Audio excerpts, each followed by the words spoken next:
യുഎസുമായി ഇനി ചർച്ചയ്ക്കില്ലെന്ന് പ്രഖ്യാപിച്ചുകൊണ്ട് ഇറാന്റെ സുപ്രീം നാഷണൽ സെക്യൂരിറ്റി കൗൺസിൽ സെക്രട്ടറിയായ അലി ലാരിജാനി യുഎസിനെയും ഇസ്രായേലിനെയും നേർക്കുനേർ വെല്ലുവിളിക്കുന്ന കാഴ്ചയാണ് കാണുന്നത്. ആണവ കരാറുകൾ ചർച്ച ചെയ്ത തത്വചിന്ത പറയുന്ന ഈ മനുഷ്യനെ എളുപ്പത്തിൽ കൈകാര്യം ചെയ്യാവുന്ന ഒരു മിതവാദി എന്ന നിലയിലാണ് അവർ കണ്ടത്. ആ പണ്ഡിത വേഷത്തിനുള്ളിൽ പോരാളിയുണ്ടെന്ന് തിരിച്ചറിയുകയാണ് യുഎസ്. അമേരിക്കൻ സൈനികരുടെ കൂടുതൽ ജീവഹാനിയെക്കുറിച്ച് ട്രംപ് ഇപ്പോൾ ആശങ്കപ്പെടുകയാണ്. ലാരിജാനി കൂട്ടിച്ചേർത്തു. ഇറാൻ ആദ്യം ആക്രമണം നടത്തിയിട്ടില്ല. ഇസ്രായേൽ ആദ്യം എന്ന അജണ്ട അമേരിക്കയാണ് നടപ്പിലാക്കിയത്.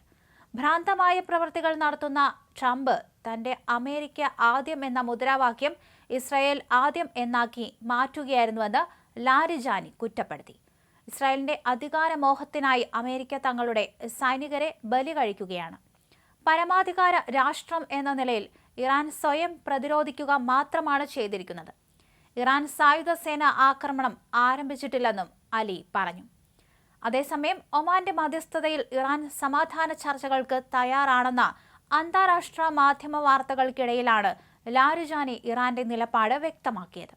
ഇറാന്റെ സുപ്രീം നാഷണൽ സെക്യൂരിറ്റി കൗൺസിൽ സെക്രട്ടറിയാണ് 67-കാരനായ അലി ലാരിജാനി. ഖമേനിയുടെ മരണശേഷം ഇറാന്റെ ഭരണം നിയന്ത്രിക്കുന്നതിൽ 3-അംഗ പരിവർത്തന സമിതിക്കൊപ്പം സുപ്രധാന പങ്കാണ് ലാരിജാനിക്കുള്ളത്. ഇറാന്റെ സുരക്ഷാ തന്ത്രം രൂപപ്പെടുത്തുന്നതിൽ മുഖ്യ പങ്ക് വഹിക്കുന്നുണ്ട് ഇദ്ദേഹം. 1979 ശേഷം ഇറാൻ ഏറ്റവും വലിയ പ്രതിസന്ധി നേരിടുന്ന ഈ സമയത്ത് രാജ്യത്തിന്റെ മുഖമായി മാറുകയാണ് ലാരിജാനി. ചർച്ചകളിലും മറ്റും ശാന്തമായ സാന്നിധ്യമായി അറിയപ്പെടുന്ന ലാരിജാനി ഇന്ന് ഇറാന്റെ കഠിന പ്രതികരണത്തിന്റെ ശബ്ദമാണ്. ഖമേനി കൊല്ലപ്പെട്ടതിന് ശേഷമുള്ള ഇറാന്റെ രാഷ്ട്രീയവും സുരക്ഷയും നയിക്കുന്നതിൽ ലാരിജാനിയുടെ നയങ്ങൾ നിർണായകമാകുമെന്നാണ് രാജ്യാന്തര നിരീക്ഷകരുടെ വിലയിരുത്തൽ. കഴിഞ്ഞ അരനൂറ്റാണ്ടിനിടയിലെ ഏറ്റവും അപകടകരമായ ഒരു ഘട്ടത്തിലൂടെയാണിപ്പോൾ പശ്ചിമേഷ്യ കടന്നുപോകുന്നത്. ഇറാനുമായുള്ള നയതന്ത്ര ചർച്ചകൾ ഈ ആഴ്ച പുനരാരംഭിക്കാനിരിക്കെയാണ് അമേരിക്കയും ഇസ്രായേലും ഇറാനു നേരെ അപ്രതീക്ഷിതമായ ആക്രമണങ്ങൾ നടത്തിയത്.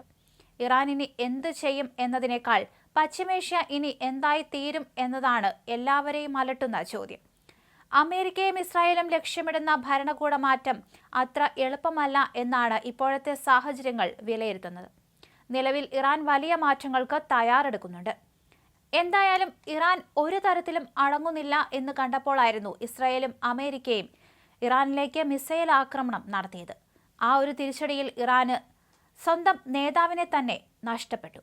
അതുകൊണ്ട് തന്നെ ഇപ്പോൾ അവിടുത്തെ ഭരണ നേതൃത്വം വലിയ പ്രതിസന്ധിയിലാണെന്നും പറയപ്പെടുന്നുണ്ട്. നിർണായകമായ ചർച്ചകളിലൂടെ പലതരത്തിലുള്ള മാറ്റങ്ങളും ഇവിടെ കൊണ്ടുവരാൻ ശ്രമിക്കുന്നുണ്ട്. എങ്കിലും അതിനെല്ലാം അടിച്ചമർത്തി മുന്നോട്ട് കൊണ്ടുപോകാനാണ് അമേരിക്കയും ഇസ്രായേലും പദ്ധതിയിടുന്നത്. ഇറാന്റെ വലിയ രീതിയിലുള്ള ആയുധപ്പുര കഴിഞ്ഞ ദിവസം കത്തിച്ചാമ്പലാക്കിയിരുന്നു. അതിനുശേഷം നിരവധി സൈനികരെയും ഇറാന്റെ പരമോന്നത നേതാവ് ആയത്തുള്ള അലി ഖമേനിയെയും വധിക്കുകയും ചെയ്തിരുന്നു.